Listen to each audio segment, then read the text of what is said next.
Valmiki case ನೆಪದಲ್ಲಿ ಸರ್ಕಾರ ಅಸ್ಥಿರಕ್ಕೆ ಸಂಚು, ಸಿಎಂ ಡಿಸಿಎಂ ಹೆಸರೇಳಲು ಅಧಿಕಾರಿಗಳ ಒತ್ತಡ, 5 ಕಾಂಗ್ರೆಸ್ ಸಚಿವರಿಂದ ಗಂಭೀರ ಆರೋಪ.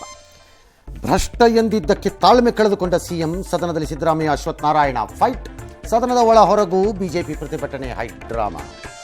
ಕನ್ನಡಿಗರ ಮೀಸಲಾತಿ ವಿಚಾರದಲ್ಲಿ ಸರ್ಕಾರದ ಯೂಟರ್ನ್, ಸಿಎಂ ನಡೆಗೆ ಭಾರೀ ಆಕ್ರೋಶ ಸ್ಫೋಟ, ಪರಿಸ್ಥಿತಿ ಲಾಭಕ್ಕೆ ಕೇರಳ ಆಂಧ್ರಪ್ರದೇಶ ಹುನ್ನಾರ. ರೈತನ ಅಪಮಾನಿಸಿದ ಜಿಟಿ ಮಾಲ್ಗೆ ಬಂದ್ ಶಿಕ್ಷೆ, 1 ವಾರ ಮಾಲ್ ಮುಚ್ಚಲು ಸರ್ಕಾರ ಆದೇಶ, ನೋಟಿಸ್ಗೆ ಮೊದಲೇ ಮಾಲ್ ಮುಚ್ಚಿದ್ರು ಮಾಲೀಕರು. ಕರಾವಳಿ ಮಲೆನಾಡು ಭಾಗದಲ್ಲಿ ನಿಲ್ಲದ ಮಳೆ ಪ್ರವಾಹ, ಹಲವೆಡೆ ಭೂಕುಸಿತ, ಮನೆ ಕುಸಿತ, ಗಂಗಾವಳಿ ನದಿ ಪಾಲಾದ ಟ್ಯಾಂಕರ್ನಿಂದ ಅನಿಲ ಸೋರಿಕೆ. ಉತ್ತರ ಪ್ರದೇಶದಲ್ಲಿ ರೈಲು ದುರಂತ, 4 ಸಾವು, ಪರೀಕ್ಷಾ ಕೇಂದ್ರವಾರು ನೀಟ್ ಯುಜಿ ಫಲಿತಾಂಶ ಪ್ರಕಟಿಸಿ ಎನ್ಟಿಎಗೆ ಸುಪ್ರೀಂ ಆದೇಶ. ದರ್ಶನ್ ಅಂಡ್ ಗ್ಯಾಂಗ್ಗೆ ಆಗಸ್ಟ್ 1ರವರೆಗೆ ಜೈಲು ಫಿಕ್ಸ್, ಮನೆ ಊಟದ ಬಗ್ಗೆ ನಾಳೆ ಹೈಕೋರ್ಟ್ನಲ್ಲಿ ವಿಚಾರಣೆ, ಮತ್ತೆ 5 ದಿನ ಇಡಿ ಕಸ್ಟಡಿಗೆ ನಾಗೇಂದ್ರ.